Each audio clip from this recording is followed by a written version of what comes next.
Welcome to Know Your Options, the Measured Risk Podcast. The ultimate guide to navigating the volatile nature of the markets while managing risk purposefully. Join us as we challenge the theory behind traditional asset allocation and dive into the mathematics of investing. Whether you are a seasoned investor or just starting out, this podcast offers valuable insights and practical advice to help you make informed decisions and manage your money wisely. So grab a cup of coffee, sit back, and let's dive into the world of calculated risks together.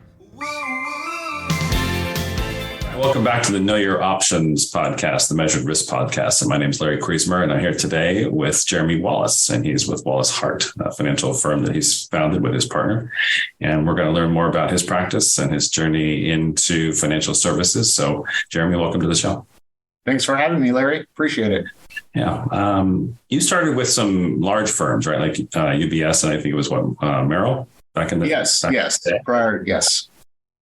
So talk to me about where did you start right out of college, or was it something that you did something first and then got sort of bumped over, or what was the role there?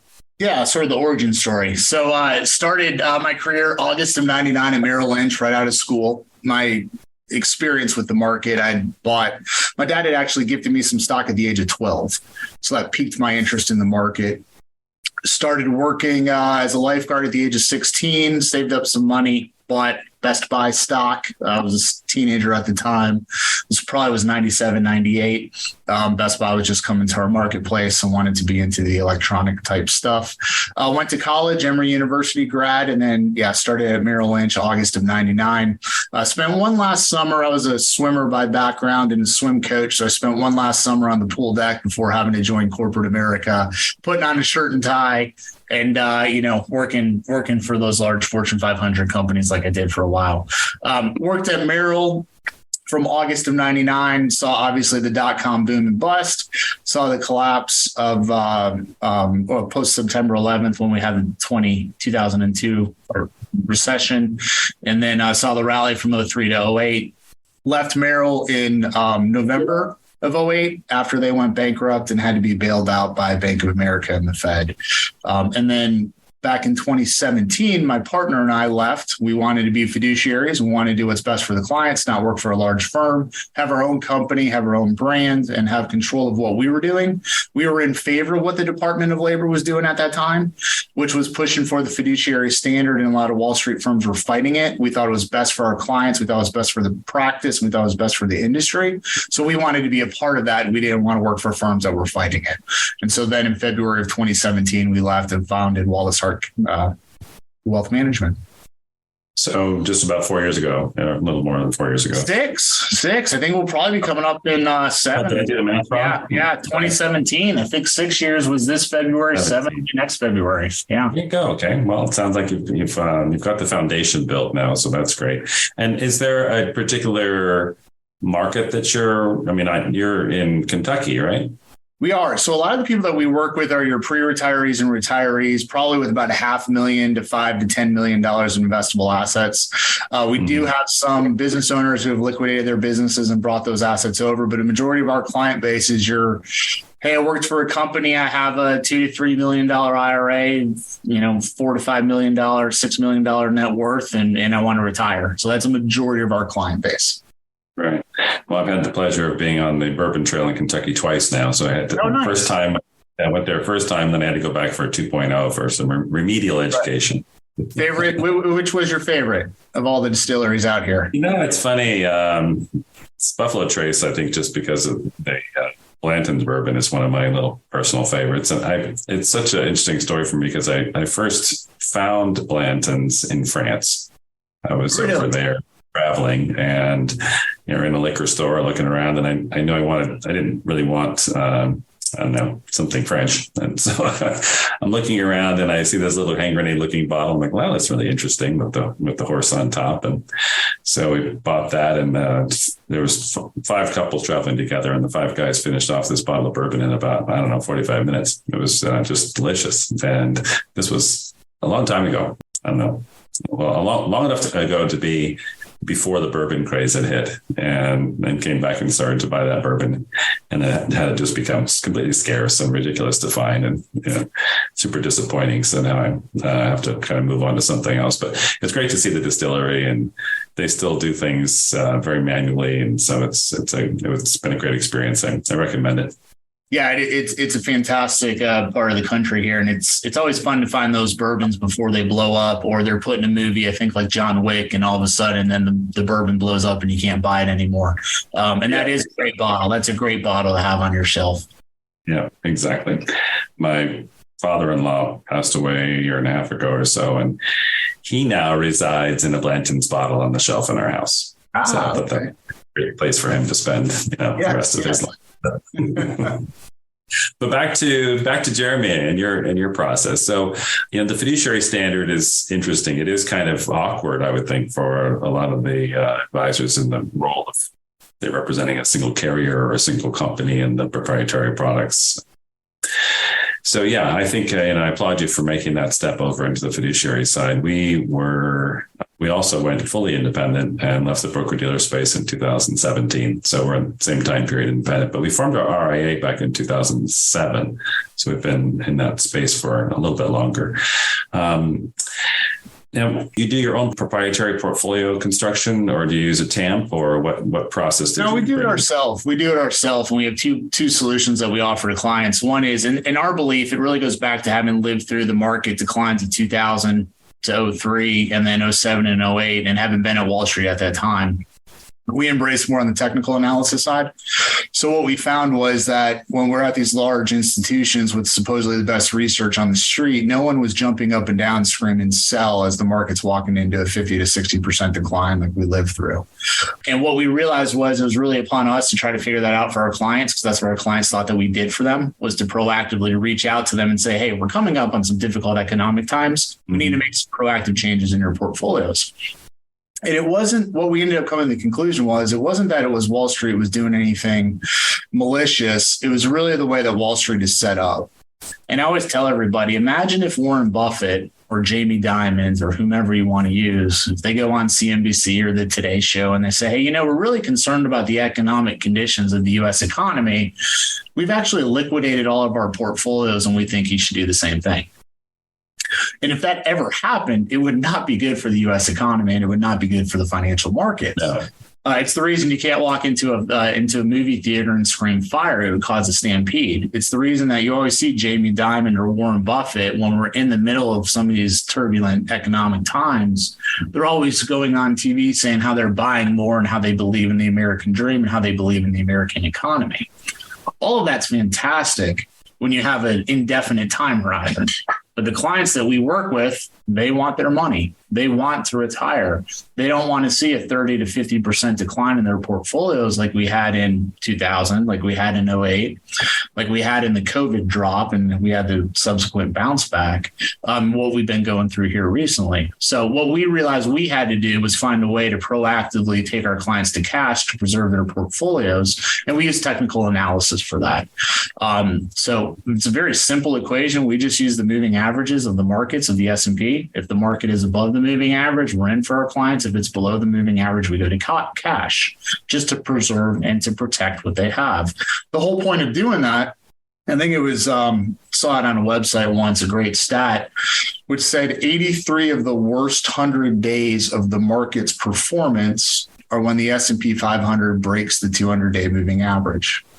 So if all that we can do is step to the sidelines and raise cash when the market enters a vulnerable state, we've done a really good job preserving our client accounts. And that's what our clients are looking for us to do. So we talk to them about how we do that. We show them with a chart of how we do it. We show them that we're not always right. There are times that we'll sell, a week later, we'll buy back in. 4 out of 5 times when we go to cash, it's a non-event. But when we do go to cash, and it's the 5th time when it is the event, like we had in 2022, clients are very happy that we're proactively doing that for them. Yeah, makes sense. And is this something that you have any aspirations to offer to other advisors, or are you having you building out your own practice, and that's where you're comfortable? What's your thoughts there? Yeah, so not really. We do that tactically with ETFs. What we've actually offered, the other element of this that came about is we actually launched a hedge fund back 2 years ago, the Wallace Hart Momentum Fund. So that went live in June of 21. And it really came from the market conditions in 2020 with COVID. So going back into 2018, we had a sharp V-shaped sell-off, quick recovery in 2018 in the fourth quarter. And what we found was our current strategy was good, but it couldn't take advantage of the ability when the market had a sharp sell-off to go back in and pick up stocks at a lower price when we have those V-shaped recoveries. So when COVID hit, my belief was at the time that the market conditions of 2022 were going to be the market conditions of 2020.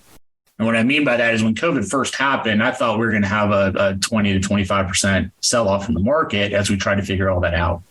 The Fed injected a lot of capital into the markets, and the markets bounced back and recovered quickly. So that didn't happen. But what I thought was going to happen actually ended up happening in 2022. So what we wanted to do was we wanted to offer a solution to our client base who are more sophisticated and to the institutional and private markets and to other advisors if they wanted to talk about that, was the origins of the old hedge fund, which was the 0 and 20 fee structure. So what we actually did was we created a solution where clients only pay us if they make money.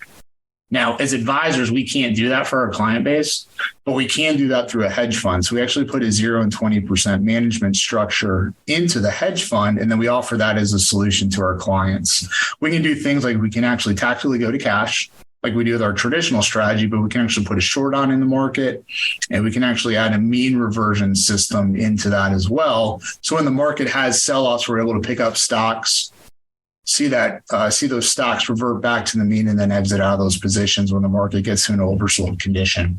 So that's one of the things that we've actually brought to the market here in the last 2 years, and we're building that out as part of our practice. How about technology? I always like to kind of touch base with people and see what they're using for practice management. Can you give me a rundown of like your top fintech for CRM, or how that integrates with maybe financial planning software? I assume you do financial planning as part of your role there? Yeah, we do financial planning software. Money Guide Pro is who we use. Our custodian is actually Raymond James is who we use. So Raymond James provides that solution to us. So we're able to integrate with all the clients' accounts. So the beauty of what we have right now is our tech deck is really provided by our custodian. We don't have to do a lot on the third party side. We do use Bill Good Marketing as a software platform and as an integrated CRM. So that's something that we use. We do a lot of communication to clients with like letters around major holidays and major events. We send out birthday letters to clients. We send out anniversary letters to clients. And that's the Bill Good Marketing system that we use. And they integrate with our notes. So that's who we use for our notes system as well. Our performance reporting is included from our custodian. So that's one of the things that we don't have to worry about. We don't have to use a third-party software like a Black Diamond or a Tamarack or any of those. So it is provided for us. So that's interesting. So when you left, was it UBS was your last UBS, location? Correct. Right. When you left there and you're looking around the universe, that was 2017, right? Correct. And Fidelity, Schwab, TD Ameritrade are kind of the top three. But I guess did Raymond James stand out as the sort of the all-in-one solution? Or It was. So we talked to, you name them, we talked to them. We talked to Wells, we talked to Fidelity, Schwab, TD, as you alluded to. We talked to Dynasty, Focus, Hightower. We talked to everybody. And what was interesting was all of those didn't have an all-in-one technology platform. It was, we're your custodian, and then you have to go out and manage and bring together the tech deck and manage that outside. With Raymond James, it was the exact same as leaving a wirehouse, but with 100% payout and being an RIA. So we had access to all the technology, we had access to all the research, we had access to the financial planning, and we had access to the performance reporting. Then we pay maybe a couple $100 a year or something like that for the financial planning software. So from the relative cost standpoint, it was much more efficient to custody with them. We've never run into any issues where that's been an issue for a client or for ourselves, and the performance and the data and the custodian has been great. So when we looked at Fidelity and when we looked at Schwab and TD, it was we had all of those were additional features we had to go and find on our own. And we decided from our standpoint, we didn't want to have to do that. We wanted the all-in-one. It was provided to us. So leaving the wirehouse world and going RIA, it was very similar. We were used to everything that we had on the wirehouse side. And it was a seamless transition for our clients as well. Yeah, no, that sounds like a really good fit, actually. It's our firm started, both my partner and I started in life insurance business first. That's our training and sort of risk shifting and then financial advising. And then we started to realize that the sort of third party money managers were getting the lion's share of the revenue, frankly. And our advice and our allocation models were going to really determine primarily what the client was going to earn. And so we made the decision also to start using ETFs and those kind of models to sort of take that control back in. So it was interesting to watch the progress there. So tell me about a little bit of just personal life. I've just recently become a grandfather. You're a father, right? Still too young to have grandkids, I assume, right? Yeah, 3 kids. So we started school this week. So this is the first. They went back to school on Wednesday. Today's a Friday. So this is the first day. I have a 16, 14, and 10-year-old. So I have a junior, freshman, and a fifth grader. So my daughter plays volleyball. My son plays football and lacrosse and swims. And then the youngest plays football and baseball. So my daughter, we started the college search, which is fun. My wife and daughter went and did that early a couple months ago. So yeah, being a junior, we're starting that whole college search process, which I, as you know, being a grandparent, I'm sure you can remember when your kids went to that college point, you're sitting there thinking, how the heck has this happened? Life goes by fast. No, it's true. It's very true. It goes by very fast. My dad gave me a great analogy or a visual about life in general is that he said that, it starts out like a big roll of fresh toilet paper and you pull off the sheets you need to get your business done. And that toilet paper rolls a certain speed. And as you start to pull more and use that roll, the same amount of effort is making that thing spin faster and faster as it gets down to the end. And that's what life feels like as you get older. Just, a year doesn't take a year to go by anymore. And it takes, it seems like a fraction of a year. It's a funny perspective change. So yeah, that definitely happens. But so the kids, you were given, let's say a stock portfolio or a couple of holdings by your dad. Have you done the same thing for your kids? And we did. Talk to them about it? Yeah, it's funny. I heard someone at a conference once say this. It's like, you buy your kids all these trinkets and all these toys and you buy them stuff. And then 6 months later, they're not even using it. So I think it was during COVID when we were at home. I said, hey, look, you have some money in an account. I want you guys to research and find some stocks and buy them. It's interesting to see how my son, who was 8 at the time, was sitting there trying to process what's going on. And so here's an 8-year-old thinking this through. He's like, okay, well, there's a lot of sick people because of COVID. We should invest in hospitals, right? Just to sit there and think of how their brain works at their age. My son, who's 12, was 12 at the time, and now he's 14. That pre-driving speed type thing that all kids at that age wanted. So he wanted to own Tesla. He wanted to own Tesla. He bought that's a good taste of volatility. So that's good. Right? That'll be good. Yeah. The kids, when Roblox came public, I said, hey, look, you play this game. Would you want to own it? So they owned it. It had a nice run. We took some money off the table when it started to break down, but trying to give them stuff that the old Peter Lynch from the Fidelity Magellan days way back, buy what you know. My daughter, she bought Target and Microsoft and Lululemon. So those were the products and the companies she was going to, and those were the things that she bought. So we do. And then every once in a while, my son will send me a text like, hey, Tesla's done this or done that. And I'm like, yep. Or, hey, it's gone down. I made money cutting the grass this summer. Can I buy more? So it's interesting just to sort of see what they like to do. So it is. It's also, and that's what actually got me interested in the business, Larry, you and I get to remember these days. And if you're under our age, if you're young, this analogy won't make sense to a lot of people, but you remember opening up the paper and you looked in the business section and there was the ticker for your stock and you had to go research and see what it did the day before, right? So every morning you open up the paper and you're like, did my stock go up and down? So the idea of not knowing what your stock did on an instantaneous basis or being able to look and see market it on your phone. I know it's foreign to some people who are listening to this, but we're not that far away when that happens. You used to not be able to know exactly. And I think there was actually probably a little bit of peace involved in that. It was just the advisors who knew what the hell was going on, and the average client didn't. But I think so. I'm actually really advisors. Advisors and clients, right? But I think what I'm interested in, you think about giving back and stuff, and I know you're involved in a philanthropic. Aren't you part of a pledge or some sort of thing? Yeah, we do. So we have the pledge 1%. So what we do is we pledge 1% of our profits to some organizations here that we're all passionate about. So what we do is we tell our employees at the end of the year, hey, this is the amount of money that we have to allocate. Let us know 2 or 3 causes that you're passionate about, and then we send a check to those businesses. So things from the local Lexington Dream Factory, sort of like Make-A-Wish, but a local version of that. We've had the Carnegie Center for reading. My business partner, his wife was in the school system, so it helps underserved youth with reading literacy programs. We have our assistants in the equine world, and she likes riding horses. So it's broken down thoroughbreds or horses that have been, sort of set aside. There's a rescue mission for them. And then actually I made some donations to MicroWorks and his organization, trying to get some more technical people into the field.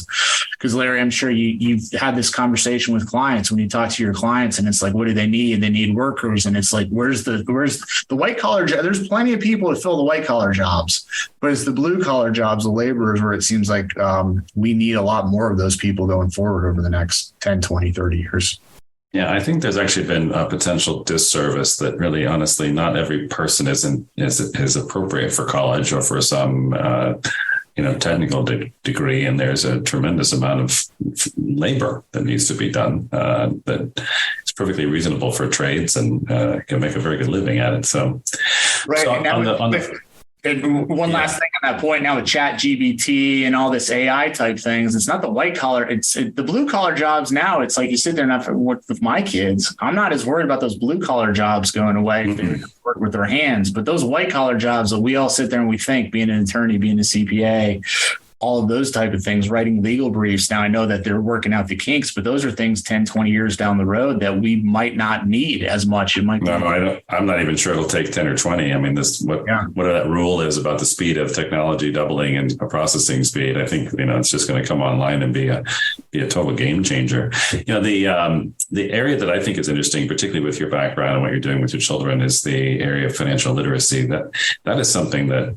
personally, we've just done a terrible job in America, and I think honestly globally, in helping people even have a sense of what it means to be financially independent, or at least understanding that if you start early enough, almost any financial capacity, you can achieve some level of independence, but not if you wait till 55 to start. Then you've just got the monster of time on your back that you'll never be able to carry across the finish line.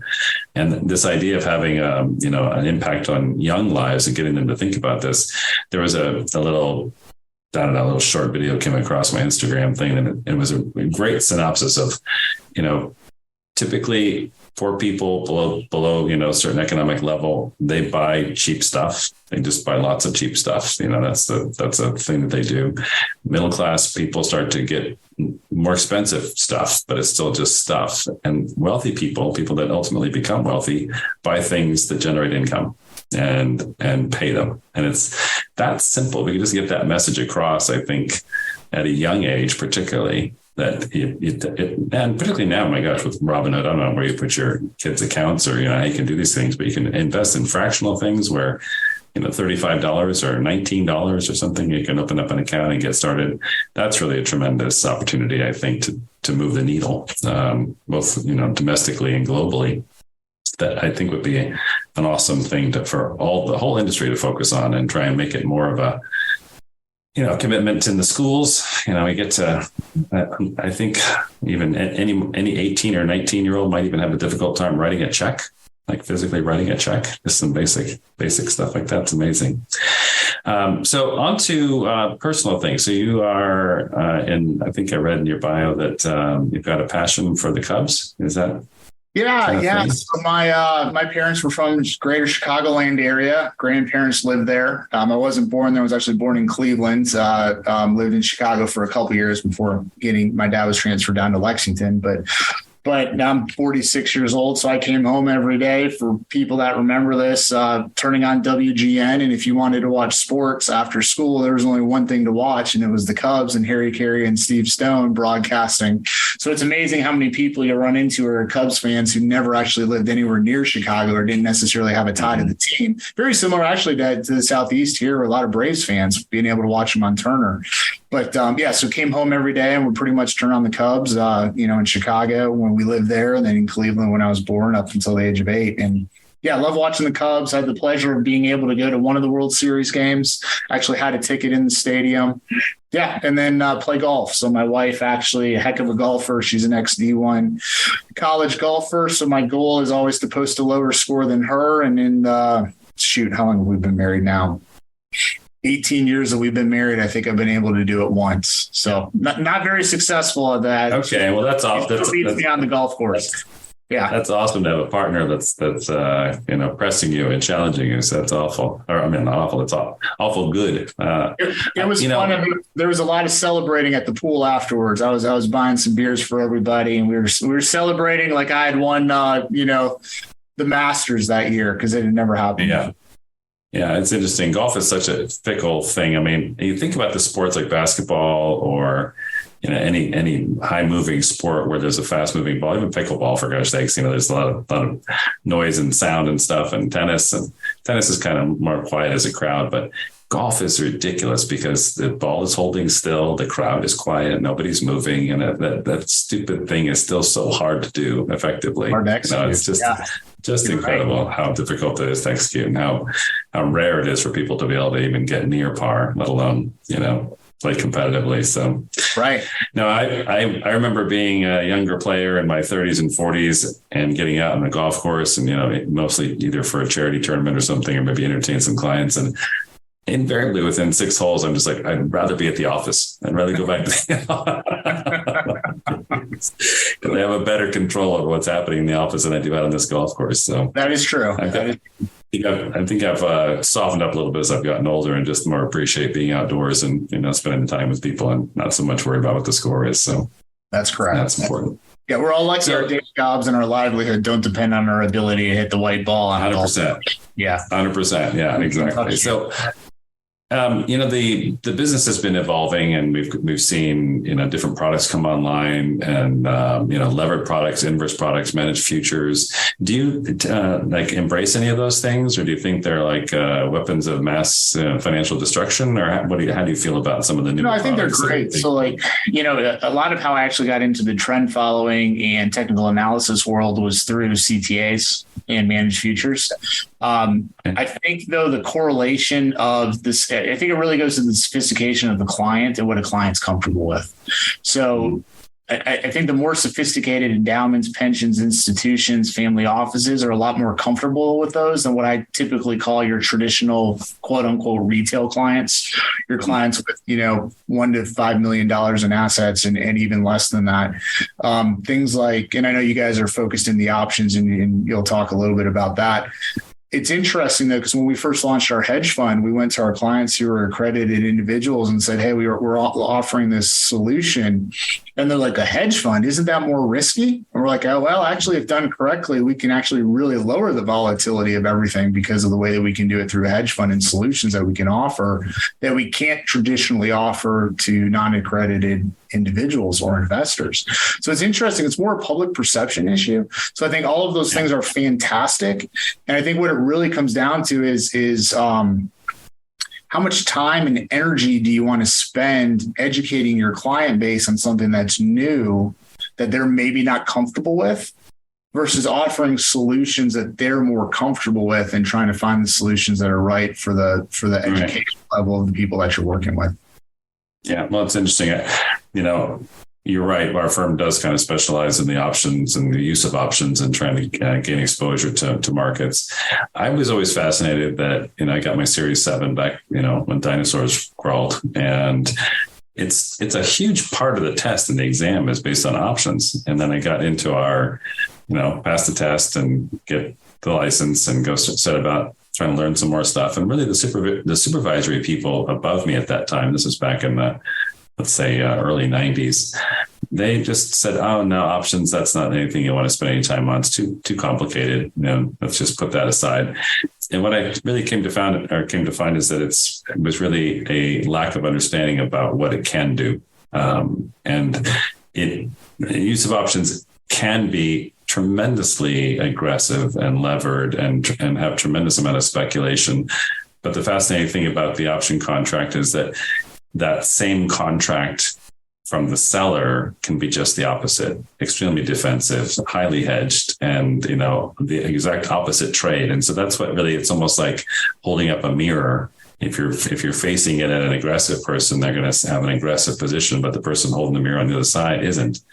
And the experience with an option contract is potentially going to influence somebody with their first experience with an option contract. And if they happen to fall on the right side of the outcome, they can feel very positive. And if they fall on the wrong side of the outcome, they can have a very negative feeling about the actual thing. But it's not the option's fault. And the option just acts as a contract. So, right. No, you're right about appreciate that. People's experiences are directly correlated if they made money or not, if they like a solution. If they made money on it, they're more open to the idea. If the first time they tried something out and it didn't work out, they cut it off and they say it's way too risky, even though the perceived risk is probably much higher than what the actual risk is. Yeah, exactly. I was thinking about this conversation earlier today. Like it seems like a perfect investment would be something that just makes you like, the classic, almost the Ponzi scheme bait, 1% per month, no volatility, just moves right along and it makes it 12% per year. But even that, you have to premise that, against the backdrop of what else is available, right? Because if treasuries are paying 14, then that thing isn't very attractive anymore. And if the S&P is at 22% annualized rate of return over the last 10 years, then your 12%, steady Eddie is just going to pale by comparison. So it's always funny to just sort of gauge what a client's expectation is and then help them kind of baseline it against something. When you do that, do you have different benchmarks that you kind of set up for expectations, or is it the S&P 500, or do you do custom blends within your own practice? Really, so for individual clients, it's really related to their financial goals. And that's so much about what we're trying to look at. Because the one thing that we always try to talk to people about on that side of the equation is, look, if you can get to all of your goals and objectives with having 100% of your money in something that isn't going to fluctuate in value, why don't we do that? Now when interest rates were paying zero and cash was paying zero, that wasn't an option. But what's been fascinating is now as our client base has aged and moved into their later 60s and early 70s, what we've noticed is how we've drastically increased the percentage of cash in portfolios. Because if I can get a 5.5% government-backed money market, why open it up to the risk of the bond market with fluctuations as interest rates continue to go up in value? So really what we're doing is we're getting the alpha on the stocks and the technical analysis, and then our fixed income portion is just bonds and paying at 5.25%. Part of that also goes back to my experience with the credit markets pre-2008 that actually led to part of the implosion. Anytime Wall Street comes up with something that's a little bit higher on the yield side, usually that doesn't end up turning out well. There's like a back end potential misery for anyone who's in the business that remembers the auction market securities that were supposed to be these 99-day maturity, but with a 7-day redeemable value. And then Wall Street all of a sudden stepped away and said, well, we're not redeeming them. And clients were sort of stuck holding the bag. So anytime Wall Street comes out with something exotic or new, I try to stay away from it because it's going to implode. It's just a matter of how and when. And I don't want my clients to partake.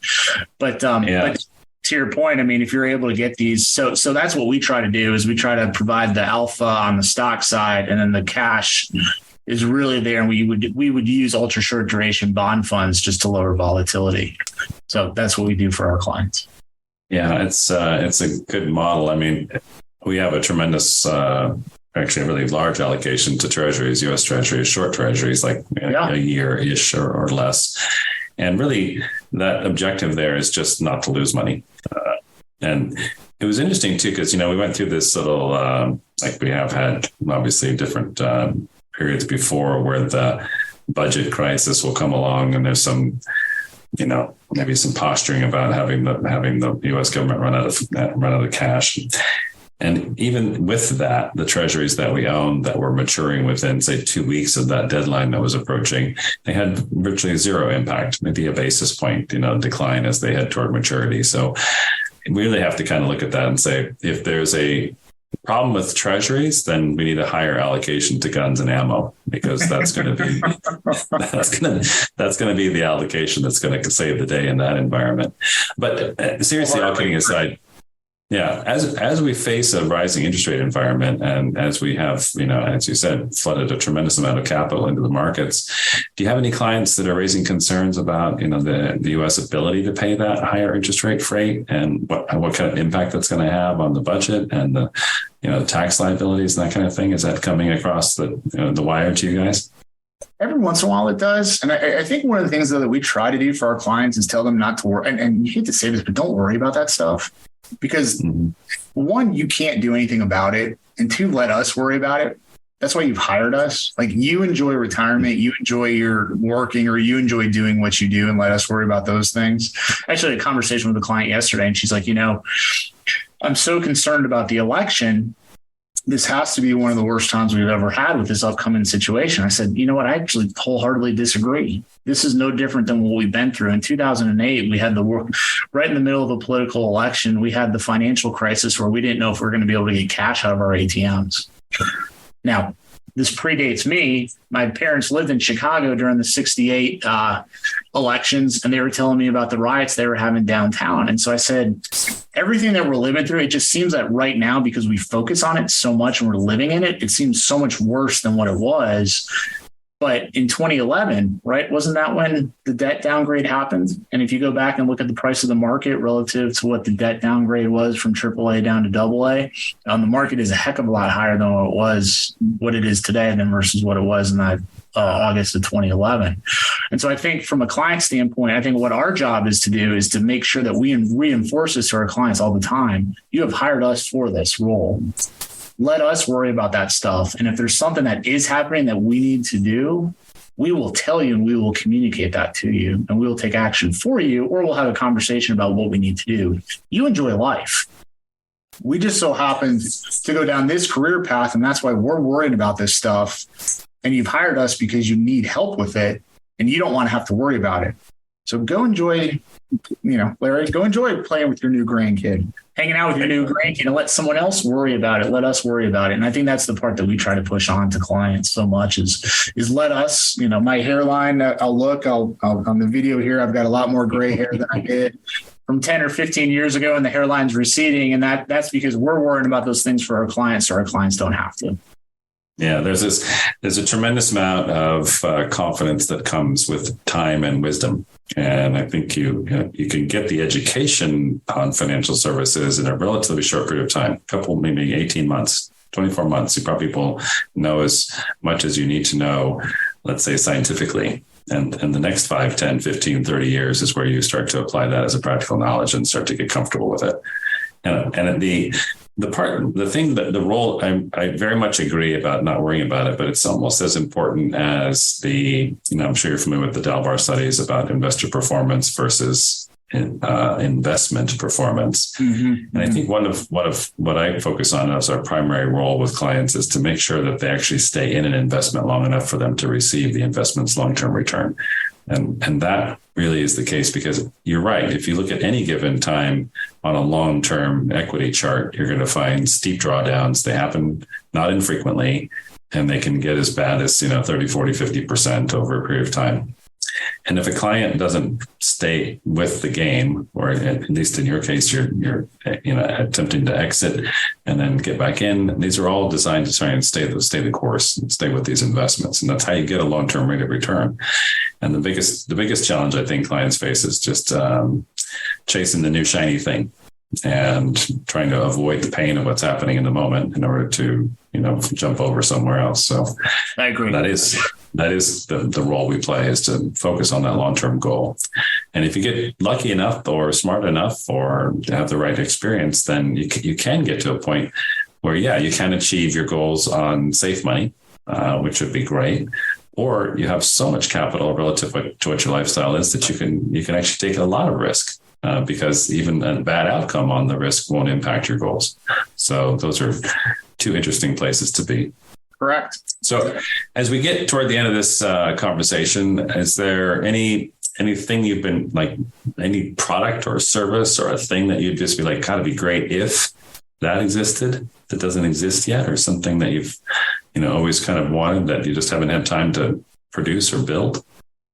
Now that I can think of, the part, Larry, when you talk about what we do, which is managing risk for clients and actually being proactive and doing strategies that are different. And then you run into somebody who works with a person who's like a buy and hold, or just doesn't do anything for them, I always wish that there's a way for us to get our message out to more people that need our services, because what we're trying to do is we're trying to combat a little bit of the buy and hold, don't do anything. And we're managing risk, but we're trying to fight an industry that is talking about asset allocation, always staying invested. Don't do anything different except those 40 to 50% drawdowns. When you and I both know from a math standpoint, if we can help avoid a portion of that big drawdown, how much better the portfolio looks. And so the part I would always love to do is how can we actually get that message out to more people so they can benefit from the services that we provide, instead of people not knowing that there's an alternative solution out there that they're not made aware of. So if you're ever able to figure that one out, that's when we can have some really great conversations. Yep. Keep talking, keep having a conversation. So on clients, if there happens to, this is again a sort of for advisors by advisors podcast, but if a client or a retail client happens to be poking around and found us, are you working with clients in Kentucky proper? Are you open to clients all over the country? Yeah, majority of our clients are actually out of state. So majority of our client base is out of state. So we work with clients all over the place. We have international designations as well. I think we have clients they're in Australia now. They were in New Zealand. We've worked with clients in England. We have one in the UAE. So we have clients all over the place. So we're open to working with anybody, anywhere. Yeah. And then honestly, too, the other part I think that we can maybe do that's a little bit more unique is the hedge fund offering that we have. We can actually tweak that to customize so that other RIA firms could have a white label hedge fund that they could offer as a solution to their clients that separates them from your traditional people. So that's something else that's out there that if anyone would ever want to talk about, we'd be happy to talk about that with them as well. Great. Well, listen, Jeremy, thank you very much for spending some time with us this afternoon or this morning, depending on when you're listening, and wish you well in the growth of that hedge fund and with your practice. So thanks for joining us. Thanks, Larry. Appreciate the time. This interview also may contain statements that constitute endorsements of measured risk portfolios, also known as MRP. Please note that any such statements are not made by clients of MRP, but by representatives of other investment advisory firms that work with MRP. No compensation was offered or given in exchange for these statements. However, a conflict of interest exists due to the incentive to give an endorsement in the interest of a good future working relationship between the endorser and MRP.